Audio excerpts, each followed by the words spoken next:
So we have a Dynamite Prophet Sport Quad charger that doesn't like to fire up when it's cold.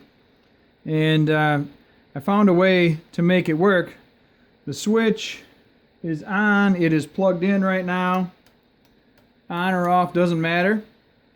But we can get this thing to fire up if we put some DC voltage. I bought a little 4S battery here. Start it up on DC. And the charger will start and work just fine on AC once it's fired up.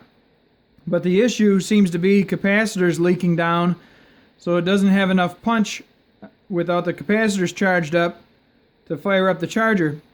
And you'll see the capacitors leak down here. We turn it off and it stays on for a few seconds until the voltage is out of the capacitors. There's that issue. Turn it back on.